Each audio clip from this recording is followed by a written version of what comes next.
नमस्कार साथियों, स्वागत है आपको अपने YouTube channel RS diamond official में। कैसे हैं आप लोग? आशा करता हूं आप लोग अच्छे होंगे। साथियों, जैसा कि आपको पता है कि प्राइमरी का रिजल्ट भी फाइनली जारी कर दिया गया। ऐसे में सबसे बड़ा सवाल है कि आखिर बीएड वाला भर्ती को इसमें शामिल किया गया है या नहीं। तो साथ ही मैं आज आपको बताऊंगा प्रूफ के साथ आखिर बीएड वाला भर्ती को इसमें शामिल किया गया है या नहीं। साथ में ही आखिर वेटिंग लिस्ट जारी करने की जो बातें सामने आ रही है इसके ऊपर भी खुलासा करेंगे। इसके अलावा साथ ही तमाम ऐसे महत्वपूर्ण अपडेट में आपको बता दूं आज के पेपर में जो छपी है इंडक्शन ट्रेनिंग को लेकर के, और खास करके तमाम ऐसे भर्ती जिनका क्या कुछ कट ऑफ गया है, ओबीसी SC ST और खास करके UR कैटेगरी का भर्ती को पूरी बातें आज खुलासा करूंगा। साथ में मैं आपको बताऊंगा कि आखिर जो है किस प्रकार से आपकी वेटिंग लिस्ट जारी करने की बातें सामने आ रही है और ऐसे में कितने मार्क्स वाले भर्ती का जो है यहाँ पर वेटिंग लिस्ट में नाम आ सकता है, पूरी बातें मैं आपको बताऊंगा। साथ में सबसे महत्वपूर्ण बात यह भी होता है कि काउंसलिंग में कौन कौन से डॉक्यूमेंट्स आपको लेकर के जाने हैं, ये भी सबसे ज्यादा महत्वपूर्ण हो जाता है। तो आइए एक एक करके पूरी अपडेट बताता हूं। इससे पहले अगर आपने अभी तक चैनल को सब्सक्राइब नहीं किया है तो चैनल को सब्सक्राइब करके घंटी के आइकन को प्रेस कर लीजिए। साथ में सबसे पहले एक छोटा सा वीडियो देखिए, उसके बाद हम लोग पॉइंट पे आते हैं। बीपीएससी टीआरई 2.0 की तैयारी करने वाले तमाम साथियों के लिए सबसे बड़ी खुशखबरी, मार्केट में चक्षु पब्लिकेशन के माध्यम से बेहतरीन स्टडी गाइड 6 to 8 और माध्यमिक उच्च माध्यमिक के लिए फाइनली लॉन्च हो चुका है। इस बुक की सबसे खास बात यह है कि यह बुक आपको लेटेस्ट पैटर्न और लेटेस्ट सिलेबस पर आधारित है। साथ में इस बुक की सबसे कमाल की बात है कि इसमें पेपर 1 यानी भाषा और पेपर 2 यानी जीएस के सिलेबस के हिसाब से सारे टॉपिक्स को अच्छे तरीके से कवर किया गया। साथ में सबसे अच्छी बात यह है कि इसमें आपको प्रीवियस क्वेश्चन पेपर भी देखने को मिल जाएगा और सबसे महत्वपूर्ण बात है कि इसमें 2500 से प्लस ऑब्जेक्टिव संभावित क्वेश्चन भी देखने को मिल जाएगा। बिल्कुल साथ ही इस बुक का जो है सरल व सटीक भाषा में डिस्कशन भी उपलब्ध है। तो फाइनली इसके अन्य पुस्तकें भी मार्केट में अवेलेबल हैं और ऑनलाइन तरीके से भी आप आसानी से परचेज कर सकते हैं। अगर आप चाहते हैं मार्केट में ऑफलाइन तरीके से लेना तो बिल्कुल साथ ही ले सकते हैं। अगर आप चाहते हैं ऑनलाइन तरीके से परचेज करना तो इसी वीडियो के डिस्क्रिप्शन में आपको लिंक मिलेगा जहां से आप आसानी से इस बुक को परचेज कर पाएंगे सब्जेक्ट वाइज अपने अपने हिसाब से। तो आइए साथ ही आज ही इस बुक को परचेज करते हैं और अपने तैयारी को नया आयाम देते हैं। जय हिंद, वंदे मातरम। जी हाँ साथियों, जैसा कि आप लोग को स्क्रीन पर यह लेटर दिख रहा होगा, सबसे पहले इस लेटर के बारे में चर्चा करते हैं। ये खास करके बीपीएससी के माध्यम से यह लेटर जारी की गया और खास करके इसमें सबसे महत्वपूर्ण बात आप देखेंगे तो यहाँ पर एनसीटी का चर्चा किया गया है। कहा गया कि शिक्षक प्रशिक्षण के किसी भी उपाधि की मान्यता या तमाम ऐसे महत्वपूर्ण अपडेट मैं आपको बता दूं, इसमें एनसीटी के परामर्श से ही अंतिम निर्णय लिया जाएगा। मतलब एनसीटी जिस कोर्स को अगर वैलिड मानती है, फाइनली बीपीएससी भी उसी कोर्स को वैलिड मानेगी। यहाँ पर ये चीजें लिखा गया है। ऐसे में क्या सवाल बनता है कि क्या सच में बीएड वाला भर्ती को इस रिजल्ट से प्राइमरी से बाहर किया गया है या सिर्फ यहाँ पर शिक्षक भर्ती को धोखा दिया गया है या क्या किया गया है, पूरी बातें मैं आपको बताऊंगा। लेकिन साथ ही कहीं न कहीं यहाँ पर एक और लाइन आप लोग को दिख रहा होगा कि फिर भी यदि इससे कोई संबंधित किसी अन्य मामले में माननीय सर्वोच्च न्यायालय अथवा सक्षम न्यायालय अथवा अन्य आदेश पारित होता है तो इसके फलाफल से परीक्षा फल भी इफेक्टिव होगा। मतलब कुल मिलाकर कहना है कि अगर माननीय सर्वोच्च न्यायालय के अगर फैसला अगर कुछ अलग होता है तो खास करके इसके परिणाम में भी परिवर्तन आप लोग को देखने को मिल सकता है, यानी इसके परीक्षा फल में भी परिवर्तन देखने को मिल सकता है और डेट भी आप लोगों ने देख लिया। लेकिन सबसे महत्वपूर्ण सवाल यह है कि उस पर खुलासा करने से पहले साथ ही आज के पेपर में जो महत्वपूर्ण खबर छपी इसको एक बार देखने का काम करते हैं। बीपीएससी को ही मिलेगी जिम्मेदारी, अक्टूबर के अंतिम या नवंबर में पहले सप्ताह में निकल सकता है नया विज्ञापन। जी हां साथी, जो भी अभ्यर्थी बीपीएससी टीआरई 2.0 का तैयारी कर रहे हैं उनके लिए बड़ी खबर है कि शिक्षक नियुक्ति का दूसरे चरण का लगातार वैकेंसी आने की पूरी संभावना है कि और खास करके आपको इस अक्टूबर के अंतिम में और नवंबर के प्रथम सप्ताह में आपको वैकेंसी बिल्कुल देखने को मिल जाएगा। सवाल ये बनता है कि यहाँ पर जो खास करके बुधवार को जो इन विषयों का रिजल्ट जारी किया गया जिसमें खास करके पॉलिटिकल साइंस, म्यूजिक, उद्यमिता, वनस्पति विज्ञान, मगही, भोजपुरी, इन तमाम चीजें हैं। लेकिन सबसे महत्वपूर्ण हो जाता है कि प्राथमिक का रिजल्ट जो जारी किया गया यहाँ पर 62,653 अभ्यर्थी का किया गया है।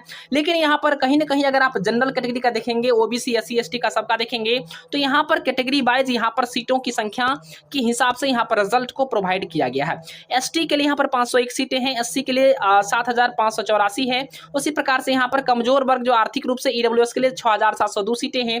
लेकिन यहाँ पर अगर बीसी की चर्चा करें तो बीसी महिला का 2013 है और ईबीसी के लिए 12,069 है। लेकिन सबसे महत्वपूर्ण ये हो जाता है कि ओबीसी के सीटों को लेकर लगातार जो कंफ्यूजन की स्थिति थी बिल्कुल यहाँ भी बरकरार है। लेकिन साथ ही इस पर खुलासा करने से पहले मैं आपको बता दूं, जिन भी अभ्यर्थियों का यहाँ पर सिलेक्शन हुआ उनके लिए बधाइयां, शुभकामनाएं। और आप लोग का 23 तारीख को फाइनली जो है डीबी होना है। आपको अपने जिस जिला में आपको अलॉट किया गया वहां पर आपका डीबी होना है। लेकिन साथ ही कहीं ना कहीं सवाल ये बनता है कि जिन अभ्यर्थियों ने मेहनत किया था, लंबे समय से इंतजार इंतजार किया था और अच्छे मार्क्स होने के बावजूद भी उनका सिलेक्शन नहीं हो पाया। आज आखिर उसका कारण क्या है, पूरी बातें आज आपको बताऊंगा। तो साथ ही बड़ी खबर आ रही है कि एससीईआरटी नवनियुक्त शिक्षकों को देगा ये प्रशिक्षण, यानी इंडक्शन ट्रेनिंग जो देना है खास करके एससीईआरटी के माध्यम से दिया जाना है। 2 नंबर को प्रत्येक अभ्यर्थी जो भी सिलेक्शन हुए उन सभी को नियुक्ति पत्र मिलना है पटना के गांधी मैदान में। उससे पहले उन लोग को जो है यहाँ पर ट्रेनिंग देने की बातें सामने आ रही है। 15 दिनों का आवासीय प्रशिक्षण होगा, यानी आपको बिल्कुल आवास का भी सुविधा वहां पर प्रदान किया जाना है और खास करके इसमें 1,22,324 अभ्यर्थियों को ट्रेनिंग देने की बातें सामने आ रही है। बता दें कि बीपीएससी ने विद्यालय अध्यापक परीक्षा का रिजल्ट फाइनली जारी कर दिया और जिलावार चयनित नवनियुक्त शिक्षकों का काउंसलिंग भी 18 से लेकर के 24 अक्टूबर के बीच में होना और ऐसे में प्राइमरी के जो भी अभ्यर्थी हैं उन सभी का 23 अक्टूबर को होना है। सवाल ये बनता है कि आखिर जो है कहीं न कहीं बीएड भर से जो डीएलएड का मामला था, आखिर क्या सच में बीएड वाले अभ्यर्थी को यहाँ पर रिजल्ट दिया गया? तो साथ ही हमारे पास प्रूफ मौजूद है, वीडियो के एंड में मैं आपको बताऊंगा और कितने कट ऑफ पर अभ्यर्थी का सिलेक्शन हुआ है वो चीजें भी चर्चा करूंगा। लेकिन इससे पहले बड़ी खबर, वेटिंग लिस्ट को लेकर के जो भी अभ्यर्थी इंतजार करते हैं उनके लिए बड़ी खबर है कि वेटिंग लिस्ट वालों को मिल सकता है बड़ा मौका। जी हां साथी, वेटिंग लिस्ट वाले अभ्यर्थी को मिल सकता है बड़ा मौका। अध्यक्ष अतुल प्रसाद ने बताया है कि कई अभ्यर्थी माध्यमिक और उच्च माध्यमिक दोनों परीक्षाओं में सफल हुए हैं, वह किसी एक में ही योगदान कर सकेंगे। ऐसी स्थिति में कई सीटें रिक्त होंगी। राज्य सरकार के निर्देश प्राप्त होने पर आयोग इन सीटों पर नियुक्ति के लिए वेटिंग लिस्ट तैयार कर मेधा सूची का प्रकाशन करेगी। उन्होंने बताया कि परिणाम पूरी तरह से औपबंधिक है। कई अभ्यर्थियों ने सीटीटी की जो उत्तीर्णता था इससे संबंधित भी हरता जानकारी आयोग को उपलब्ध नहीं कराई है, फिर भी इनका परिणाम जारी कर दिया गया है। सत्यापन के दौरान सभी दस्तावेज प्रमाण पत्र उपलब्ध नहीं कराने की स्थिति में परिणाम को रद्द कर दी जाएगी और फाइनली मेरिट लिस्ट को फिर से वेटिंग लिस्ट के रूप में बनाई जाएगी। तो सवाल ये बन रहा कि आखिर यहाँ पर सिर्फ माध्यमिक उच्च माध्यमिक का चर्चा किया गया, लेकिन साथ ही कुछ ऐसे भी अभ्यर्थी हमारे सामने आए हैं जो बीएड किए थे, प्राइमरी का भी फॉर्म डाले थे, माध्यमिक का भी डाले थे और उच्च माध्यमिक का भी डाले थे, लेकिन साथ ही उनका तीनों में रिजल्ट बना है और तीनों में उनका साथी रोल नंबर है। तो सवाल ये बनता कि आखिर कहीं न कहीं क्या सच में एक ही अभ्यर्थी तीन जगह अपनी दावेदारी पेश कर सकते हैं और इससे कहीं न कहीं तमाम ऐसे अभ्यर्थी जिनके मार्क्स थोड़े से कम थे या जिनका मार्क्स अच्छा था उनका भी यहाँ पर रिजल्ट नहीं हुआ। लेकिन साथ ही बड़ी खबर इसी बीच में आ चुकी है, रिजल्ट को लेकर शिक्षक भर्ती के परिचय यहाँ पर परिणाम में 72% अभ्यर्थी सफल होने की बातें सामने आई है। लेकिन क्या सच में 72% अभ्यर्थी यहाँ पर सक्सेस हुआ है? तो बिल्कुल साथी आप यहाँ पर देख सकते हैं, यहाँ पर जो कहा गया है कि 72,419 अभ्यर्थी का प्राइमरी में रिजल्ट हुआ है, उच्च माध्यमिक में 23,701 का, और जहां तक माध्यमिक की चर्चा करें तो माध्यमिक में भी यहाँ पर चर्चा किया गया। लेकिन सवाल ये बनता है कि साथ ही सिर्फ इतना कहने से काम चलने वाला नहीं है, क्योंकि यहाँ पर माध्यमिक में 26,204 की चर्चाएं की गई है। तो साथ ही कहीं न कहीं इससे सिर्फ इतना काम चलने वाला नहीं है, लेकिन इस पर खुलासा करेंगे। काउंसलिंग के बाद इन लोग का जो फाइनली प्रशिक्षण शुरू होना है और प्रशिक्षण के बाद फाइनली इन लोग को ज्वाइनिंग दे दिया जाएगा। जिस भी जिला में इनको अलॉटमेंट की जाएगी उसी में उनका फाइनली जो है ज्वाइनिंग होना है।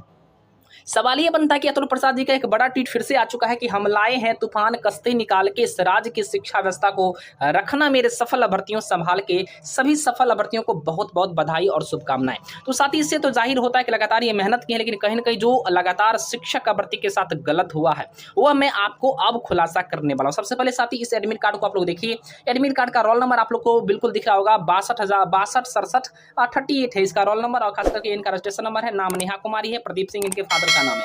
ये बीएड वाले अभ्यर्थी है, ठीक ना, ये बीएड वाले अभ्यर्थी है। लेकिन सवाल ये बन रहा है कि आखिर बीएड वाले अभ्यर्थी का रिजल्ट कैसे दे दिया गया। जी हाँ दोस्तों, यहाँ पर बिल्कुल आप देख सकते हैं 62,77,38 ये बीएड वाले अभ्यर्थी हैं। कौन है? बीएड वाले महिला साथी हैं। इनका भी यहाँ पर रोल नंबर एक बार ठीक से आप लोग मैच कर लीजिए 62,77,38 और यहाँ भी आप लोग बिल्कुल मैच कर पा रहे होंगे 62,77,38 और ये बीएड की कैंडिडेट है और इनका साथी प्राइमरी में रिजल्ट हो चुका है। यानी आप जो भ्रम में हैं कि सिर्फ डीएलएड वाला का रिजल्ट जारी हुआ, ऐसा कुछ नहीं है। दूसरा सबसे महत्वपूर्ण बात है कि कट ऑफ साथी यहाँ पर बिल्कुल खुलासा नहीं किया जा रहा है। और मैं आपको बता दूं कुछ ऐसे भी अभ्यर्थी हैं ओबीसी के जिनके 64 मार्क्स है रिजल्ट नहीं हुआ है, 63 मार्क्स है रिजल्ट नहीं हुआ, 62 मार्क्स है रिजल्ट नहीं हुआ। अब सवाल आप ये बनता है कि आखिर जब तक इनका बीपीएससी के माध्यम से कहीं न कहीं स्कोर कार्ड जारी करनी चाहिए ताकि स्पष्ट हो सके कि किन अभ्यर्थी के साथ धोखा हुआ है या गलत हुआ है, या कम से कम संतुष्टि तो मिलेगी कि मेरा कम मार्क्स था तो मेरा नहीं हुआ। लेकिन साथ ही ऐसा कुछ नहीं किया जा रहा। लेकिन वेटिंग लिस्ट को लेकर के मैं आपको बता दूं, वेटिंग लिस्ट जारी करने की बातें सिर्फ माध्यमिक उच्च माध्यमिक की आ रही है, न कि प्राथमिक का। इसलिए जितने सारे प्राथमिक के अभ्यर्थी हैं सपोर्ट कीजिए, आप लोग बिल्कुल एकजुट हो जाइए, क्योंकि वेटिंग लिस्ट प्राइमरी में आना चाहिए। चूंकि सीटेट जो क्वालिफाइड अभ्यर्थी हैं और कुछ अभ्यर्थी नहीं भी हैं चूंकि अपियरिंग था और उनका भी रिजल्ट फाइनली जारी हुआ है। तो ऐसे में कहीं ना कहीं आप लोग को पता है कि इतने सारे प्रॉब्लम के बावजूद भी अभ्यर्थियों ने मेहनत किया और यहाँ पर खास करके उनका रिजल्ट जो है नहीं बना है। ऐसे में कहीं ना कहीं बहुत ज़्यादा दुख और तकलीफ में अभ्यर्थी हैं। फिलहाल मैं आप लोग की बातों को समझ सकता हूँ, लेकिन आपको बता दूं डॉक्यूमेंट कौन कौन लेकर के जाने हैं। तो फाइनली डॉक्यूमेंट आप लोग को जितने सारे डॉक्यूमेंट आपके मूल प्रमाण पत्र हैं, ओरिजिनल है, वो लेकर के जाने हैं और सबका एक जीरोक्स आपको स्व अभिप्रमाणित करवा लेना है। साथ में आपको क्या करना है, जो आपने बीपीएससी के वेबसाइट पर अपलोड किया था उन सभी जो वाटर मार्क वाला आपके डॉक्यूमेंट हैं उन सभी को डाउनलोड करके एक एक कॉपी आपको लेकर के जानी है। इतने डॉक्यूमेंट आपको 23 तारीख को जाने हैं और तमाम ये 24 अक्टूबर तक की बिल्कुल काउंसलिंग की प्रक्रिया चलेगी और इसके बाद फाइनली जो है इंडक्शन ट्रेनिंग के लिए बुलाया जाना। सवाल ये बनता है कि आखिर जो है इन सभी विषय में इतने सारे भर्ती के सक्सेस होने के बावजूद भी जो खबरें आ रही कि यहाँ पर सबसे महत्वपूर्ण बात है कि सचिवालय में और खास करके सुप्रीम कोर्ट का जो मामला है, तो सुप्रीम कोर्ट का मामला कहा जा रहा है कि यहाँ पर बीएड वाले अभ्यर्थी को यहाँ पर जिस हिसाब से कहा गया है कि परीक्षा फल प्रभावित होना है और ऐसे में यहाँ पर एनसीटी के गाइडलाइन को मानूंगा तो एनसीटी का गाइडलाइन तो स्पष्ट रूप से सभी राज्य सरकार को आ चुका है। तो क्या सच में बीएड वाले अभ्यर्थी को जो रिजल्ट दिया गया क्या है ये बिल्कुल जायज है या नाजायज है, आप लोग कमेंट करके जरूर बताइएगा। साथ में ही खबर ऐसा भी है कि ज्यादातर दूसरे राज्यों के शिक्षक अभ्यर्थी को यहाँ पर सिलेक्शन किया गया है, जबकि यहाँ पर रिजर्व कैटेगरी में नहीं करना चाहिए। फिलहाल आप लोग का क्या कुछ राय विचार है, कमेंट करके जरूर बताइएगा। क्या सच में बिहार सरकार और बीपीएससी ने सही किया है शिक्षक भर्ती के साथ या गलत किया है, कमेंट करके जरूर बताना। जय हिंद, वंदे मातरम। देखते रहिए आरएस डायमंड ऑफिशियल को लाइक करें, शेयर करें और सब्सक्राइब जरूर करें।